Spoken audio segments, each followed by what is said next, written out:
natapos na ang aming klase kaya ngayon uuwi na ako sa aming bahay. 2,000 years later. Hello everyone!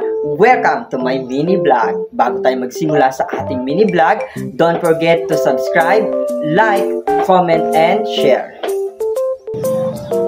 Ngayon, pag-uusapan natin ang tungkol sa direct instruction.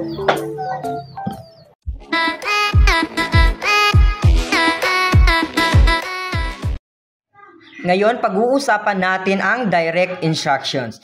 Pero bago natin pag-usapan yan, alamin muna natin kung ano ang instructions. Instruction is a set of steps or direction that tells you how to do something.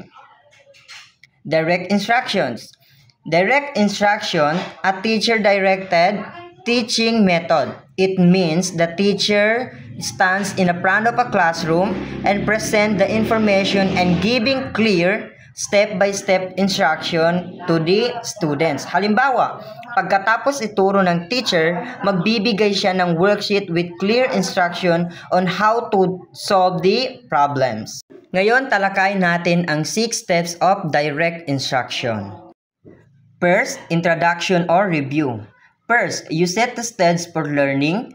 This is the opening of the lesson and it's intended to engage students, get their attention, and activate their prior knowledge. So, start a lesson by engaging students to catch their attention and connecting to what they already know.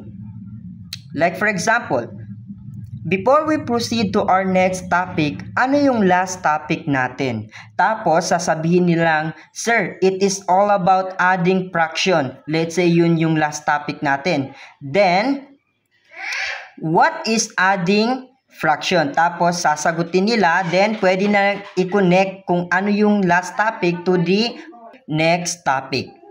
Second, present new material. Use clear and guided instructions so student can begin absorbing the new material. The lesson content should be carefully organized step by step with the step building on each other. So, the teacher teaches new material clearly and step by step so the students can easily understand and learn it.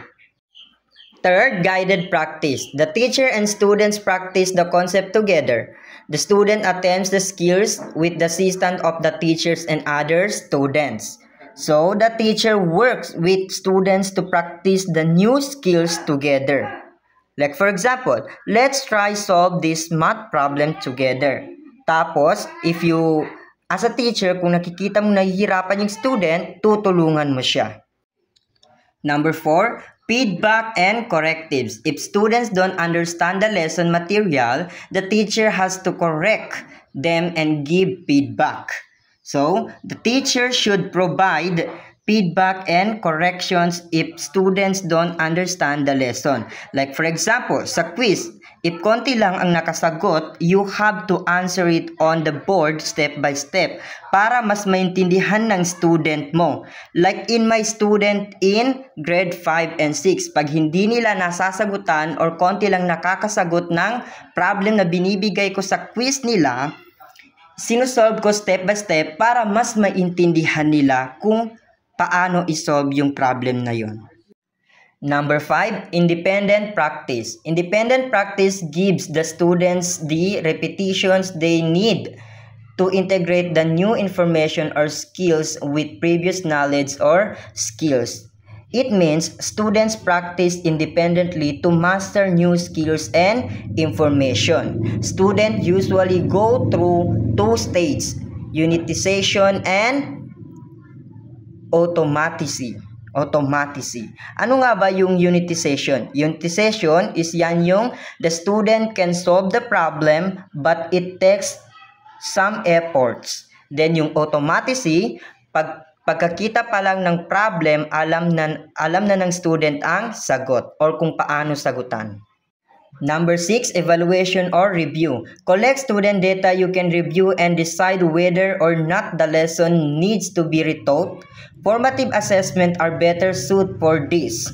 It means Check student understanding to see if the lesson needs to be repeated. Pwede natin magamit or ang gagamitin natin ay ang formative assessment para malaman natin kung naiintindihan ba ng mga estudyante mo ang topic na itinuro mo. Kasi kung hindi masyado naiintindihan ng mga estudyante mong tinuro mo, pwede kang magturo ulit or pwede mong i-repeat, retouch yung pinag-aralan nyo para mas maintindihan nila kung ano ba yung topic ninyo.